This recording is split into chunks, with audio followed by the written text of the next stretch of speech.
Welcome to Cornerstone Marketing Realty's 2022 Market Insight.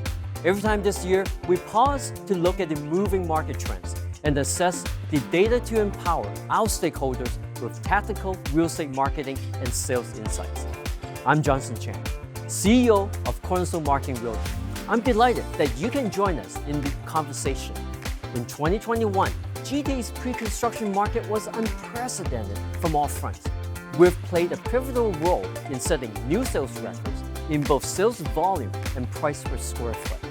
As well, we have seen the intersection of technologies and methodologies within the tried and true real estate industry. Looking back in 2021, there was a lot of optimism and exuberance in the marketplace, but will this alone be enough to carry us into 2022?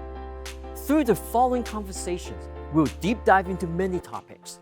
Our sales and marketing managers, Rachel Galway and Carol Duong, will challenge our panel with questions and dialogue that will uncover underlying trends and will deliver to you some insights for you to reflect on. For Cornerstone, looking into this year, we are proud and honored to be able to work with many amazing developers on prime locations across the entire GTA. This year, we have expressed two North York, Yorkdale community, South Forest Hill, distinctly South Forest Hill, Kennedy and 16th Avenue, luxury condos in the heart of Unionville, Bravo, the next phase of Festival's master plan community in the heart of the South VMC, Electra, the heartbeat of Toronto, and the residence on St. Clair. Now, I will hand it over to Rachel and Carol to deep dive into the market insight. So ladies, thank you so much for joining us today. Let's introduce you to our viewers so that they can get a little bit more acquainted with you. We have Quinn Samardzig, who is the Director in Sales and Marketing at Manawi GTA Urban. Pauline Lerman, who is the Vice President of Market Research at Zonda Urban. Calliope Karkas, who is the Vice President of RioCan Living. We have Sherry Lajani, President of Spotlight Development, and then finally Mimi Eng, who is the Senior Vice President of Residential Sales and Marketing at Menke's. Thank you, ladies. Thanks for having us. Thank you for having us. So one topic that I think is always a very big point of discussion and seems to come up every season, every quarter is affordability in the Greater Toronto Area. And I'm sure that everyone has a lot to sort of add to that. But first, Pauline, I'd really love to get your sort of objective-based perspective on the affordability in the GTA. I don't think affordability is actually like a new thing to talk about. It's been like a 10-year process. But in the GTA as it stands right now, certainly the crux of the matter is a convolution of like lack of supply as well as construction costs and high demand. So you mix all that together, you get a kind of a combustible format that's ongoing right now. The interesting thing about the market in the last little while, I mean, I just put it into context here. In the last 10 years, condominium prices have doubled on a per square foot basis over the GTA. But a lot of it kind of jars people because it happens in spurts. So it happens really in a relatively quickly basis. So in the last year or so, I think we've seen about 20 to 30% depending on the market in terms of price growth. I mean, the average condo for us in our Q4 number was 1,077 across the GTHA, and that includes the Hamilton market. Difference in being in the last year or so, we actually saw price growth. It would normally kind of happen in the downtown core. You'd see that high price growth going, and then it would permeate across the GTA. I would arguably say that's kind of reversed itself. We've seen stronger growth in the suburb markets, in the 905, and out in Whitby, in Oakville, in Vaughan, and having those markets see higher price growth, which has kind of brought it into the downtown core, where it was a little more flat for about a 6-month period. Well, I love what you actually just mentioned there, because we had conducted a survey amongst our broker community, and one of the questions was, what did they see as the most valuable property for their clients to invest in? And the top two were high-rise in the GTA market as well as high-rise in the downtown sector. Now, we have so many incredible representatives from the developers here today who are very active in the high-rise division. So I'd love to get sort of your perspective on where you see affordability going. Exactly as Pauline said, whether it's immigration numbers, which are going to continue to grow, First-time home buyers, millennials are in their like prime purchasing time right now, and so they're going to be coming into the market as well. We've had low interest rates. All of these things kind of compounding have sort of, given us that unprecedented growth over the last little while. We've seen some of those factors change. We've seen interest rates starting to creep up. But, a first-time home buyer who wants to get in the market, I don't think it's going to detract them from wanting to come into the market. So, a lot of those sort of factors that have added to that growth, they're still there. Probably one of the biggest ones being inventory levels. I don't see us hitting an oversupply anytime soon. So I do think that, prices will continue to rise. Whether they continue to do so at the same rate is the question kind of the day right now. I totally agree. I think that when we look at other major cities, Toronto doesn't rank at the highest. We see that there are higher prices in New York, even Vancouver, although we may be setting up, I don't know, you might know better than I do. These days, actually, the joke is, Vancouver, we've beat them. Okay. Okay.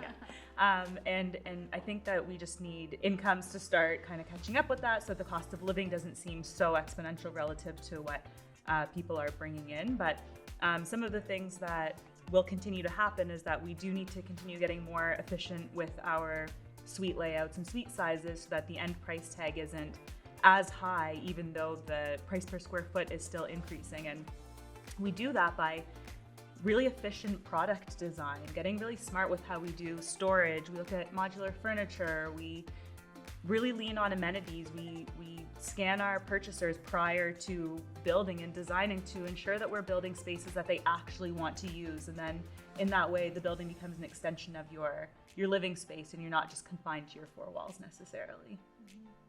I totally agree. Quinn, what you were saying about making the amenities an extension of your home, we've really been focusing on that with our last few projects, because we're building and designing for a group of petite people with few possessions. and it was true, people who don't know the market very well are always like, you guys are building closets in the sky, like what's going on here? And the fact of the matter is, we have to do this in order to keep the end price into something that, doesn't make people fall off their chair. But how do you give them the same quality of life in a condo? You have to lean harder on your amenities. So you start thinking, okay, I can't put this in the suite, but can we do things like kids' playrooms, indoor, outdoor spaces? You're trying to create more of that in your buildings, and also hopefully give them the ability to gather in those spaces and rely on them as an extension of their suite. There's so much sticker shock in the market. People just can't comprehend what's happened, especially in the past 6 months with pricing. So unless we think that, townhouses or single family homes are going to drop in price, condos are where it's at if you want to get in the market. And don't you feel like there's been sticker shock, like continuous sticker shock for the last 10 years? Everyone keeps saying, oh, like it can't continue this way, it can't continue this way, and it continues. We're the little market that could. We had that in 2017. I know. Everybody freaked out in 2017. The market went crazy. I think it's going to change, and it's going to change not just because of the market. It's going to change because when you are pushed to put 15% units that are 3-bedroom, 10% units that are 2-bedroom for growing up guidelines, which is a guideline that's been put in place, you're not going to have that flexibility of small units because you're forced by a certain square footage and a certain number of bedrooms, which is going to make it a lot more difficult for you to be able to offer affordability. And Pauline mentioned it too. She, escalation in construction pricing. 100%. Like if pricing continues to escalate at the same rate that it is, like that's why, pricing and our PSF needs to kind of move lockstep with escalations in construction costs, just so that we can continue to make the project viable. Right? There definitely is a bit of a give and take of how do you make it work. This doesn't include our development charge. I've gotten its share of attention in the last few weeks. Plus 46%. So where does that land us in Toronto, having the price point? Comfortably, we're talking 500,000 to 600,000 as a base price for the smallest unit in these units. Are we now going to talk about $700,000? Where does that stop at that point? Like, where can you get in the door? We could probably spend the entire session today talking about affordability, but there's a lot of other things that we want to touch on, and I think Sherry, you kind of led us right into sort of the next topic of discussion when you mentioned inclusionary zoning and rentals.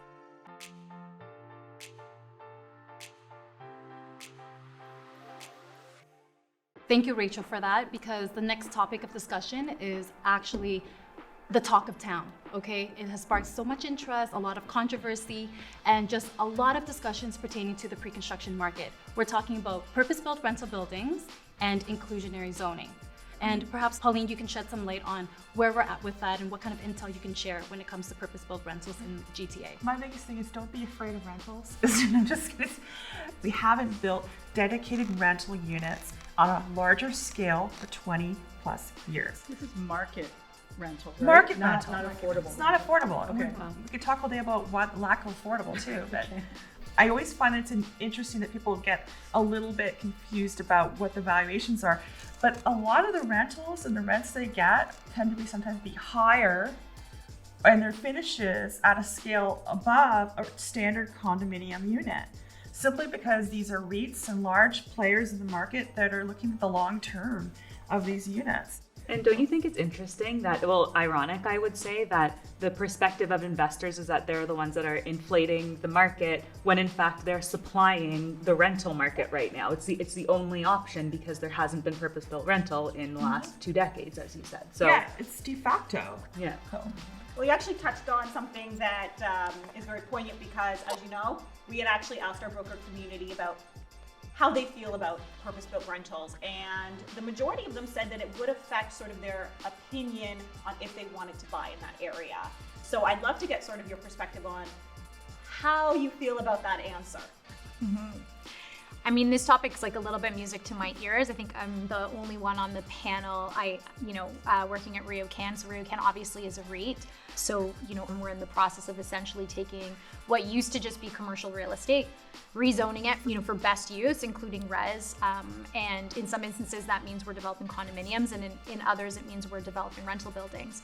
And in many cases, probably most cases, they're directly side by side. So when I saw the answer to that question, where the feedback that you guys got back from the survey was, hey, it would impact my decision as to whether or not I, bought into a condo that was right next to a rental building.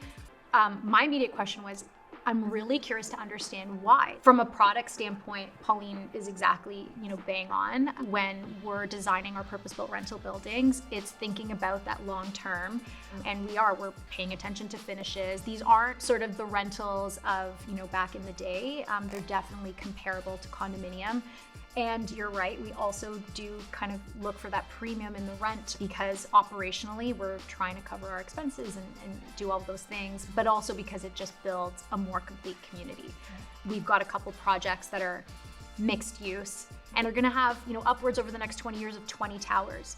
It doesn't make sense to build 20 rental buildings, and it doesn't make sense to build 20 condominiums because the city has different requirements, and what we're looking to do is build complete communities, and we want both tenures to thrive. We don't want them to directly compete with one another. How do we build what both? But don't you just think whatever you plan for yourself, you're going to be building next to someone or something else. You're so right. You can only control what you can control. Like, Mattamy does a lot of mixed use as well, and we're going to be bringing 2,000 units next year to market and 11,000 over the next 5 years, which are going to be next to someone, next to RioCan, and we have a focus on that as well. And at the end of the day, I think that we need all forms of housing options in order to create an environment in which people can have somewhere to live. I would say that the interesting twist in this whole conversation is the fact that if there are people that are running away from purpose-built rental, you would not know if your next door neighbor, even if you're buying a condo, is renting or owning.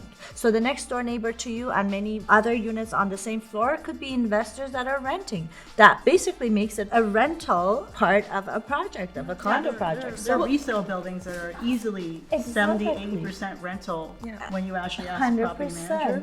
Absolutely, and I think that everyone has this idea of rental as transient, but I don't think that's the case anymore because of affordability. People are making rental units their homes. They're there for many years. They care about the building as much as an owner does, and they want to raise their families It's a there really and have a old life. school mentality that looks at tenants as second tier.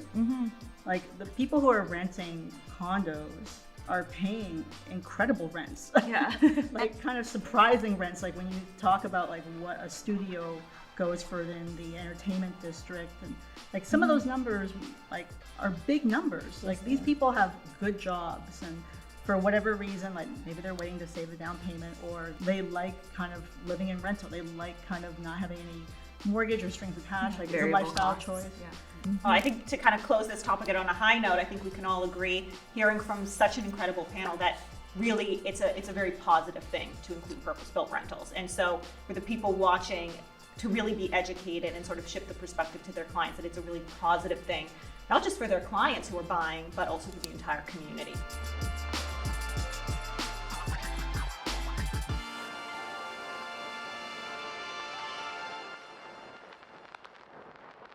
I'm Johnson Chang. At Cornerstone, we pride ourselves on achieving unprecedented results for our clients. Our diverse team challenges the status quo. We work collaboratively and elevate each other's unique skills. Cornerstone have had the privilege of working on some of the country's best-selling master plan communities. We can't wait to share our upcoming projects with you. Now let's get back to our panels and hear more about what to expect this year in real estate. So over the last couple of years, I think we can all agree there has definitely been a shift from the downtown core to sort of the 905 region as people started working from home, people became a lot more sort of mobile. From a developer perspective, how do we see sort of that trend continuing, especially now that people are starting to go back into the office? Do you think people are still going to be looking outside of the downtown core? I would say from a stats perspective, I think yes. Last 2 years, the 905 has been equal or higher than the 416 in terms of new condominium sales. And that trend used to be very different. It used to be like 25-75 10 years ago. With the city of Toronto, the old city of Toronto itself, about 50% of that core. It's spread out amongst that time, and I don't see that changing anytime soon, to be honest. The biggest thing about that is not just 905 versus 416, it's 905 everywhere, so it's a broadening. So you're having market cores that have really kind of sprung up out of nowhere, or not really out of nowhere, out from, like, I would say, very boutique projects into high volume neighborhoods. So Oakville, Milton are probably the biggest ones that come to mind at this point. You know, Vaughn's still very omnipresent, but it's really kind of been the West Market, and also places like Pickering that have picked up the speed.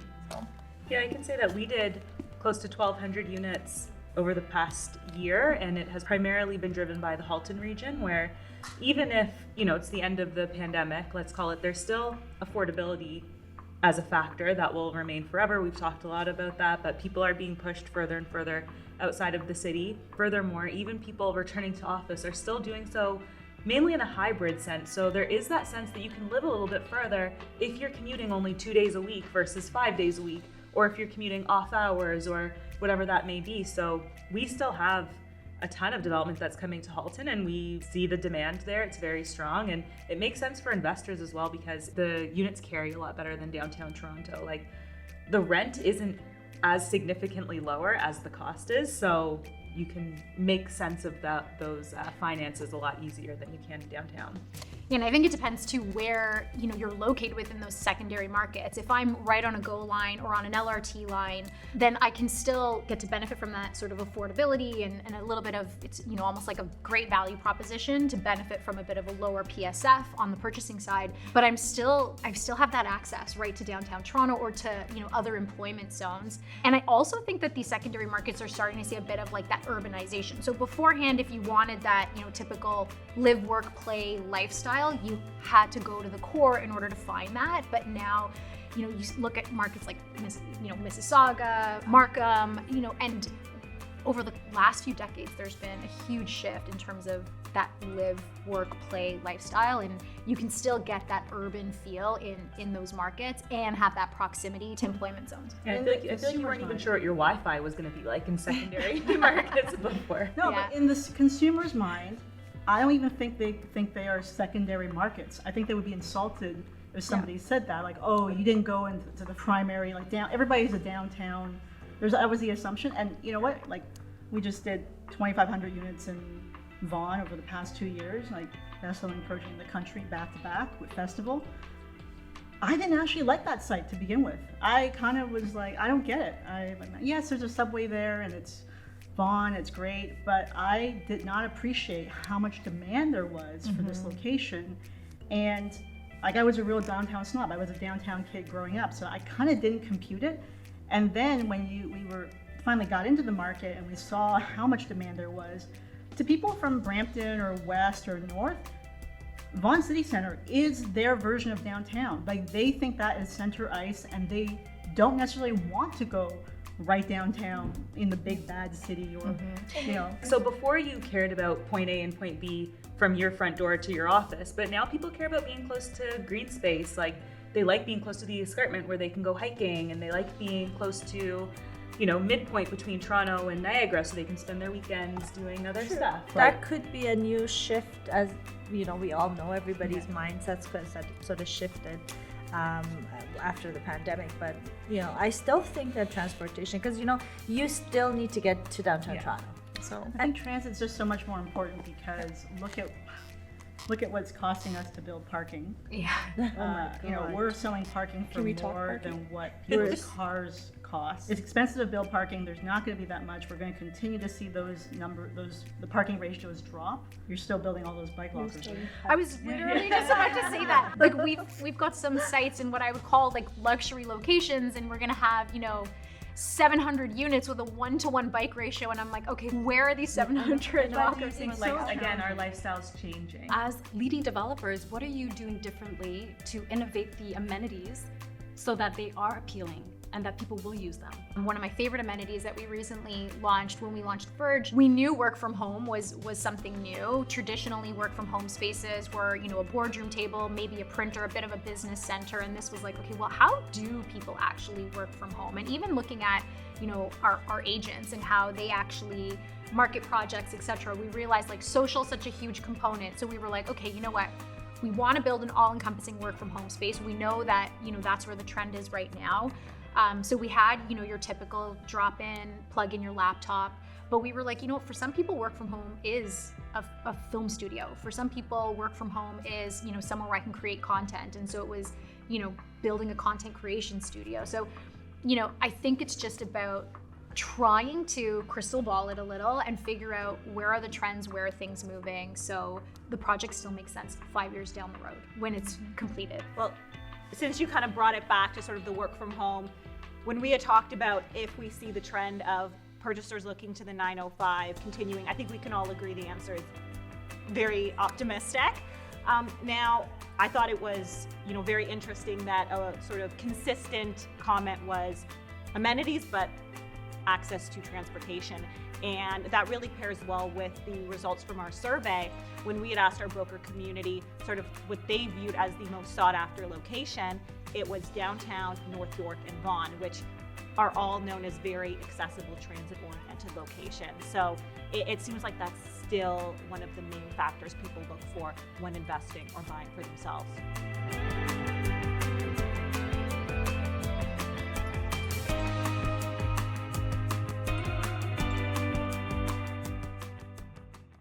Hey everyone, it's Johnson. We're glad you're still tuning in to this year's annual Market Insight.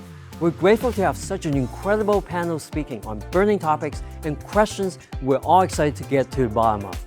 At Cornerstone, we pride ourselves on being a reliable resource for the latest market intel and analysis. In addition to that, we want to provide the realtor community with effective tools they need to succeed in pre-construction industry. After hearing your feedback on our portal system, we have enhanced our proprietary broker platform that will change the way you do your business with us. This platform is completely catered to agents and real-time access to project and deal processing information. This is a huge announcement, and you're hearing it for the first time right here. We're excited about this, and we hope you will be too. Now let's take a look at what we've been working on before we go back to the panelists.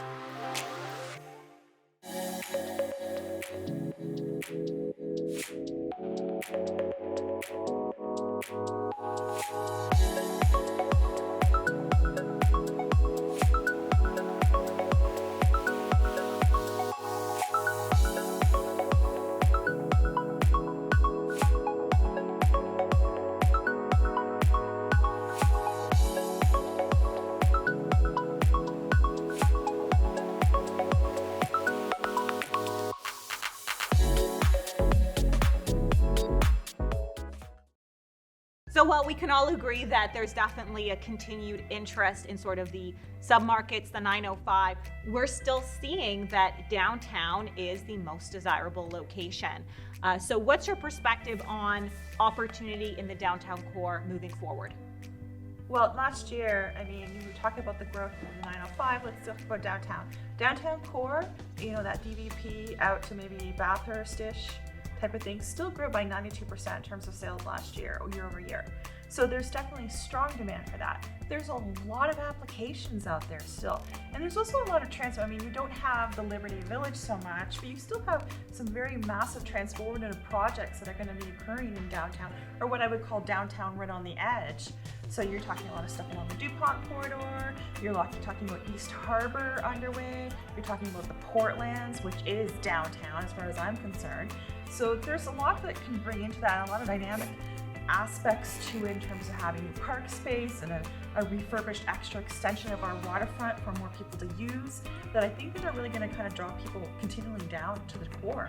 It's an amazing place to be, and I think that there's still lots of development to happen. I know all of us here probably have a ton of land that's in whatever stage of submission, and it's not just filling in every nook and cranny. It's taking inefficient uses of current spaces and turning them into spaces that are vibrant and mixed use and bring a lot of culture and lifestyle to the neighborhood. So I think we're going to see a lot of that continuing to happen and supply coming to the market, and I have no doubt that it will continue to be in demand. I don't think it's ever going to go out of demand, and I think what's happening is that there's revitalization happening. As much as we think that downtown Toronto is, wow, it's downtown Toronto, it still has so many areas that needs a good pickup and a change, and I think that's something that we're seeing as well. A lot of developers weren't touching some of the areas, but now because of the high demand, everybody is going to those areas, and they're buying land in locations where they know that they can get higher density. Again, transit, again, the subway line, I think all of those are having an effect on the changes in some parts of the downtown that we did not have before. Look at what's happening at the corner of Queen and Church and everything on Church. I was just working on one of our applications that I was just trying to look at the massings of the buildings that are going to happen there. And it's crazy to look at that corner. I used to go to school there, and all I used to see was, you know, these small, older, more heritage-looking properties. And I think all of those are going to be gone within the next few years. So the demand is there for sure, and that's why everybody is still building and still buying in those areas. And they're not buying in the areas that they used to before. They're actually moving out and going to wherever the transit is taking them and wherever there's more density and intensification allowed. Because I remember when I was struggling to sell Yonge and Eglinton. Like, we had a project at Yonge and Davisville, and we were like, oh my God, are we gonna get this thing sold? We finally launched the project at Yonge and Egg, and the developer I was working for at the time came to us and said, listen, I've got another opportunity. And we were like, please, like, I'm embarrassed to say that we were like, please don't pick up another project at Yonge and Eglinton. And now it's like, what are we talking about, like Yonge and Eglinton? So I think it's just funny, even just the definition, like, we're no longer talking about the former city of Toronto.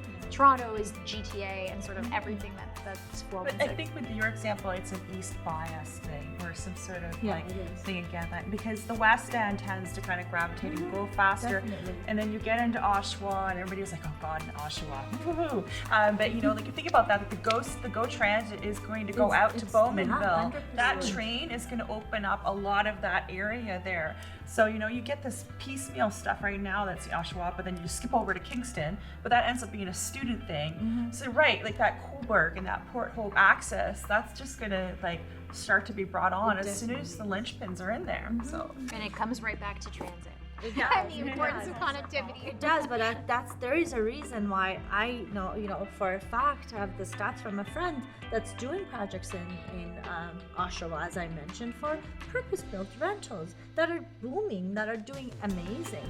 And it's funny because the city of Oshawa, I remember when the GM was closing down, everybody was saying, oh, don't go anywhere near Oshawa. And I remember I was looking at, the Oshawa, the GM land, and saying, oh my God, this is prime like development property, because it doesn't matter if something is being taken out, that doesn't mean that it's not going to get replaced by other things. And that transit again, people wanting to move out of the city, why not go there? Because they can still, again, going back to affordability, they can still buy something that's still affordable, be within the transit line, and still get things that, they might not get in downtown core. So I think, the east is is next, hopefully.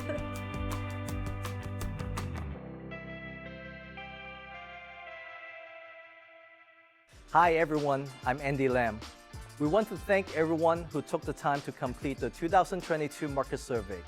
The response rate was amazing, and we appreciate your feedback and support.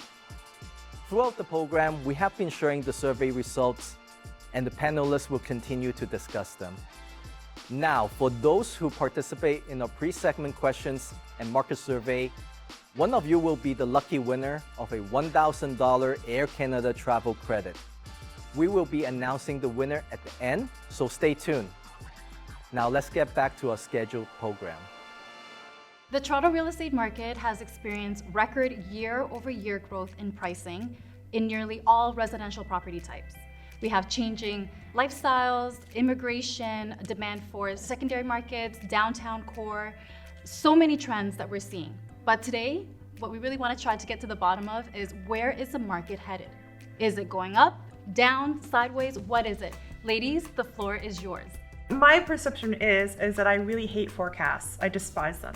So I'm just going to be on that front. Everybody wants it from a stats person, but I would say that the market itself is going, I always think short term and midterm. So anytime we ever have any type of what we call economic shift, whether it is change in down payment structures that are allowed by the government, or in this case we have rising interest rates, it actually precludes about a 6 to 8 month adjustment period for people to get used to that. And then the market tends to bounce back. That being said, over the last 2 years, we've had a very abnormal condo market. So the market itself has kind of shifted its normal seasons, and then suddenly summer was really hot and everything was opening right now. And where we've had like a really, really busy the first part of 2022, in the short term to the midterm, I would say that the summer is going to be a quieter period. I wouldn't read much into it. I think people are finally going to breathe and go out. And I think that's going to be beneficial for us. And I think there's just going to be some recalibration during the fall. I don't think that's out of the context. Last year we had over 28,000 units that sold, based on Zonda Urban's tracking.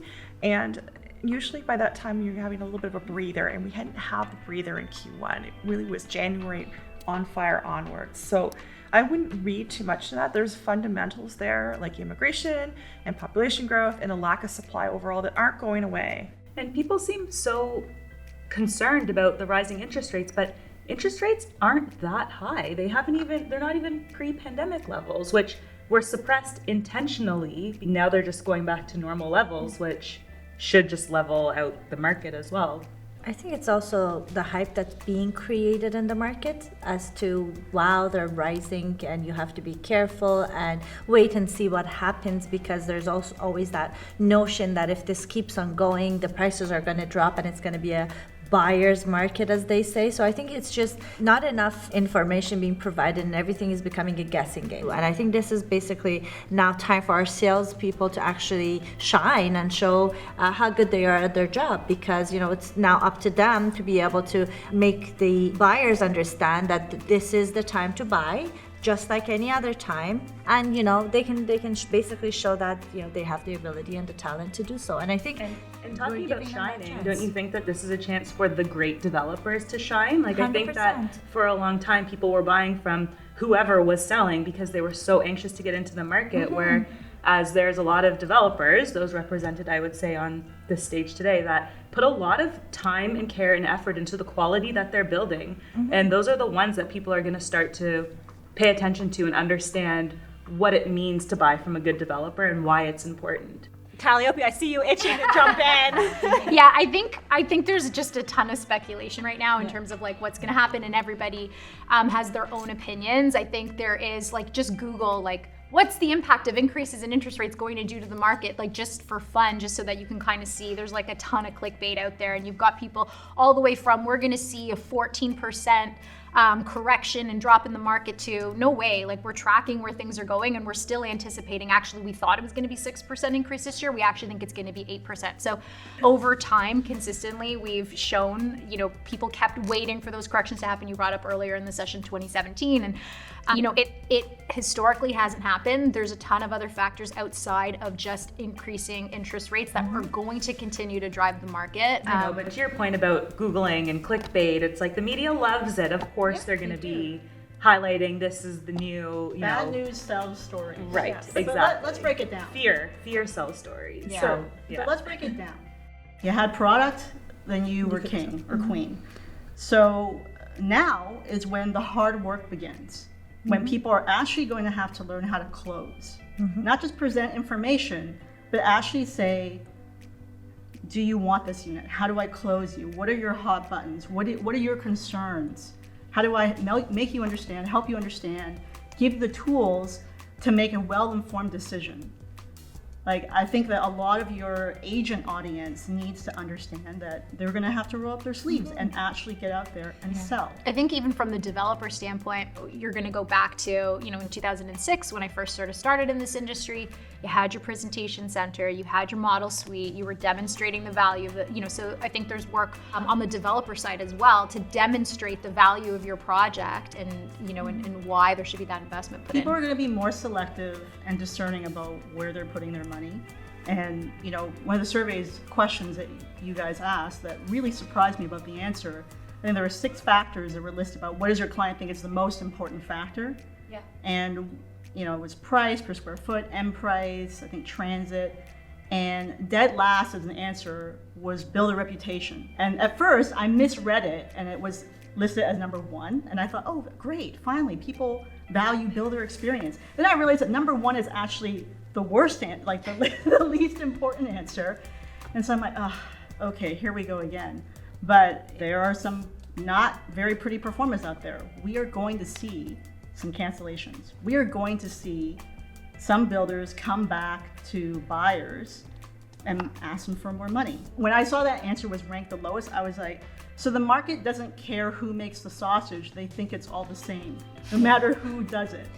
And that is not true. Pauline, I feel like you want to jump in. I have so much to say about this. I would say I'd have to corroborate what Mimi's saying. There are definitely signals from me from the financial institutions that there are projects that are in trouble. So you will probably see some more cancellations, but you also kind of keep in mind that I think there is, and I hate to say this, like I trudged up the hill in snow, in my moccasins or something like stupid, but have any of us really been through a real market downturn? No one. No, we're part of the generation Absolutely that not. hasn't. And I mean, even in 2008, back the time we were talking about 5 to 7% interest rates, by the way, that was really a blip. It was a few months and then it was back on and projects recalibrated, the market recalibrated, and it came back. And 2010 was a banner year for us, for industry. And during that time also too, you're talking about how lucky we've been through that. When you went through periods that I would call relatively slow, because I think relative is the term you're looking for here, the 2014, the 2015, the 2016, before 2017, you were still seeing gains of anywhere from 2.5 to 3% on your value of your unit. Yeah, incrementally add that up going forward and think about that. If you went through a 10-year period of that, I think you'd be pretty far ahead at that point. So the market has such a short memory though. Yeah. That's what, they just base it on past few months. They don't look at the larger trend, the long-term trend, and that's where we have to do a better job of educating people about the larger context, because the fundamentals are all very strong. But the market is so motivated, it's a confidence game.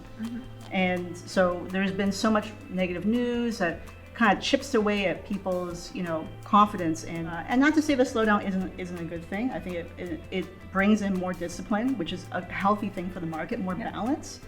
But is the market dead? No, it's absolutely not. But unfortunately, this fear is layered on to fear that already exists, right? We're coming out of 2 years of constant fear-mongering, constant clickbait. But I don't think it's lasting. I think that people will realize. As you said, I think that people are traveling.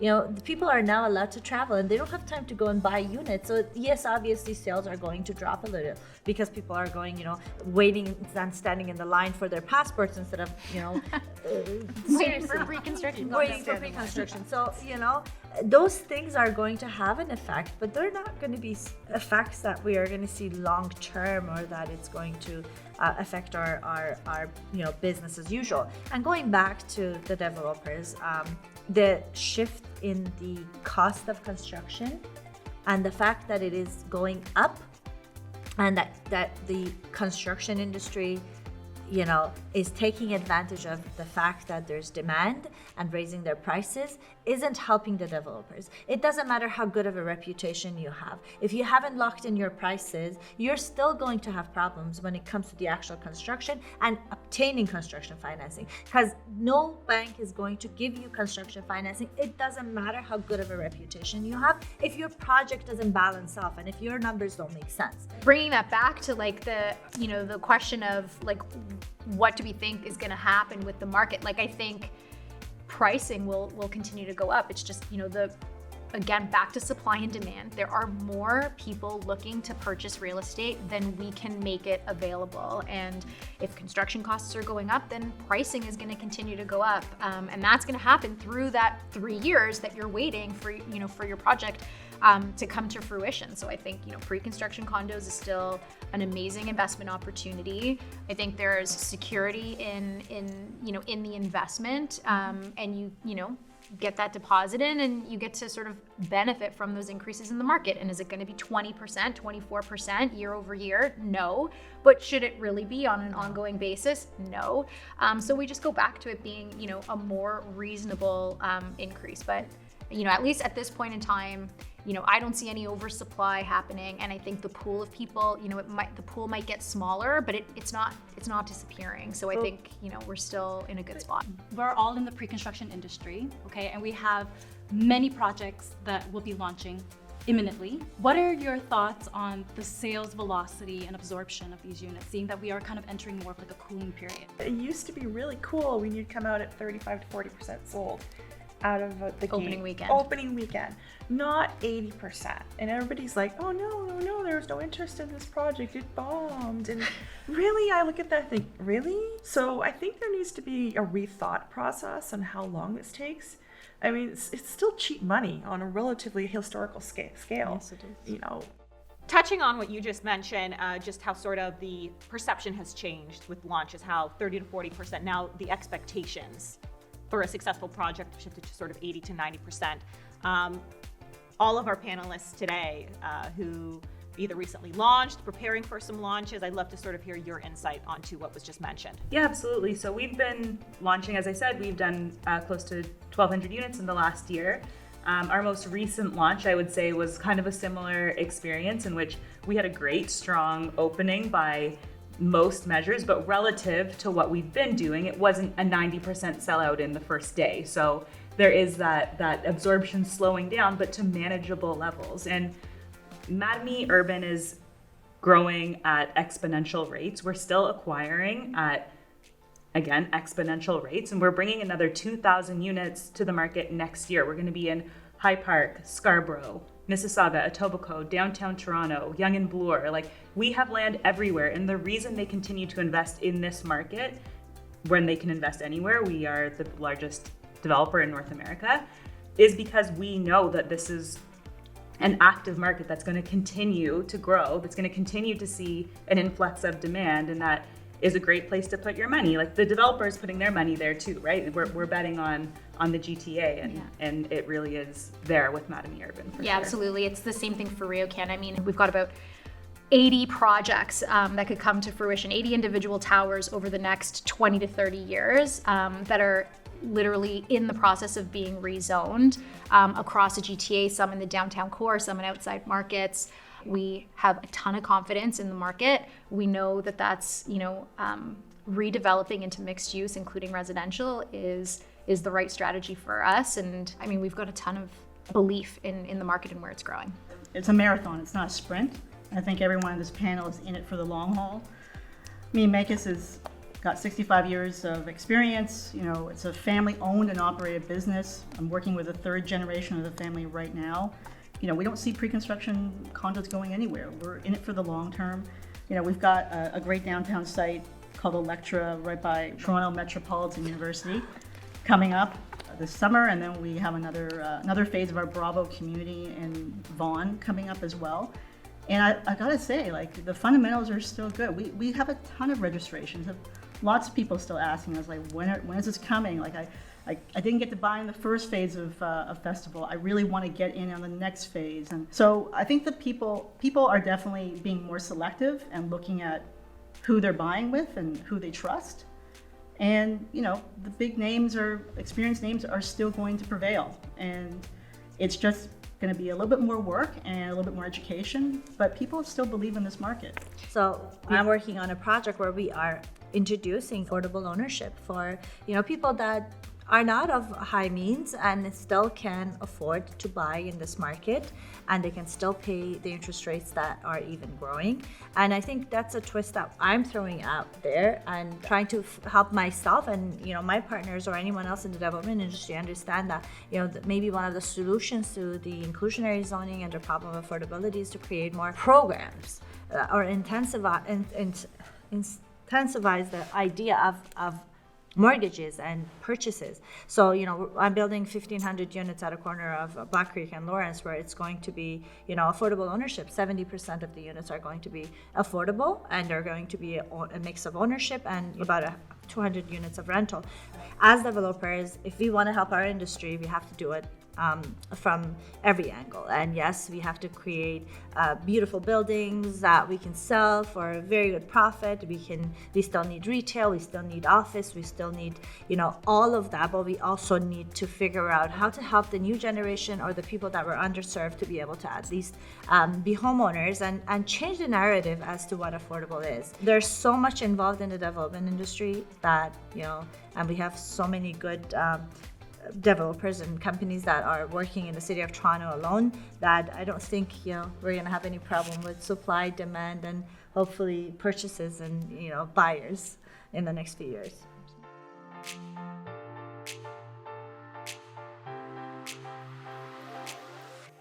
Thank you to our amazing panelists for your insights on the GTA real estate market today.